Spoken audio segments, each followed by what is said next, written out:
Raynaud's phenomenon is a condition that affects blood circulation, primarily in the fingers and toes. It causes blood vessels to narrow temporarily, leading to reduced blood flow. This results in the affected areas turning white or blue and feeling cold and numb. While it can be unsettling, understanding Raynaud's is the first step to managing it effectively. This essay aims to provide a comprehensive overview of Raynaud's phenomenon.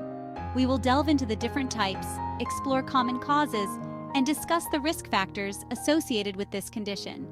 You'll also find practical advice on prevention and precautions to help you minimize the impact of Raynaud's on your life. Whether you're seeking information for yourself or a loved one, this guide will equip you with the knowledge you need to approach Raynaud's with confidence. Remember, while Raynaud's can be uncomfortable, it is manageable with the right information and strategies. Raynaud's phenomenon is broadly categorized into two main types: primary Raynaud's and secondary Raynaud's. Understanding the distinction between these types is crucial for effective management of the condition. Primary Raynaud's, also known as Raynaud's disease, is the most common form. It occurs on its own without an underlying medical condition. While the exact cause is unknown, it is thought to be triggered by cold temperatures or stress. Primary Raynaud's typically presents with milder symptoms and is less likely to cause tissue damage. Secondary Raynaud's, on the other hand, develops as a result of an underlying medical condition or factor. This could include autoimmune diseases like lupus or scleroderma, carpal tunnel syndrome, or exposure to certain medications or chemicals. Secondary Raynaud's tends to have more severe symptoms and a higher risk of complications. It is essential to consult a healthcare professional for an accurate diagnosis and to determine the type of Raynaud's you may have. Proper diagnosis is crucial for developing an appropriate treatment plan and managing the condition effectively. As mentioned, primary Raynaud's has no known specific cause. However, certain triggers like cold temperatures and stress are known to initiate the narrowing of blood vessels. These triggers cause spasms in the small arteries supplying blood to the extremities, leading to the characteristic symptoms of Raynaud's.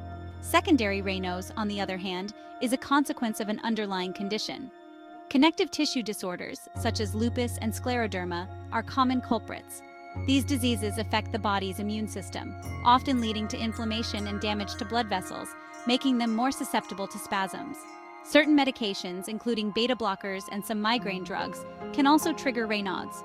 Additionally, repetitive motions or vibrations, such as those experienced by construction workers or musicians, can lead to damage and narrowing of blood vessels, increasing the risk of developing the condition.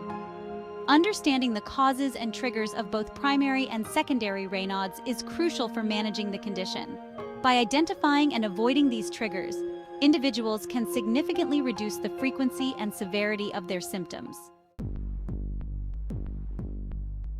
Section 4. Risk factors. While Raynaud's can affect anyone, certain factors increase the likelihood of developing the condition. Women are more susceptible than men, and the condition typically first appears between the ages of 15 and 30. Family history plays a role, suggesting a possible genetic predisposition. If you have a close relative with Raynaud's, you may be at an increased risk. Geographic location can also be a factor, with people living in colder climates experiencing a higher incidence of Raynaud's.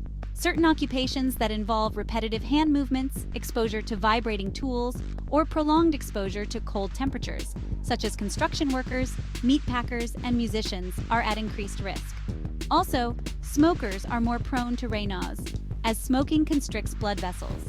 Awareness of these risk factors can empower individuals to take preventive measures and seek medical advice if they notice any symptoms.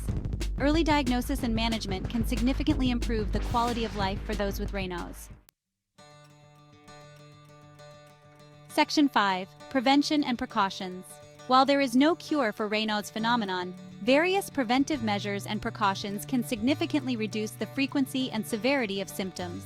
The key is to identify and avoid triggers that initiate an episode. Protecting yourself from cold temperatures is crucial. Wear warm clothing, including gloves and socks, especially in cold weather. Consider using hand and foot warmers for added protection. If you know you will be exposed to cold, try warming your hands and feet beforehand. Managing stress is equally important. Engage in stress-reducing activities such as yoga, meditation, or spending time in nature. If you find yourself in a stressful situation, Practice deep breathing exercises to help regulate your body temperature. Avoid smoking and limit your caffeine intake, as these substances can constrict blood vessels. If you are taking medications that may trigger Raynaud's, discuss alternative options with your doctor.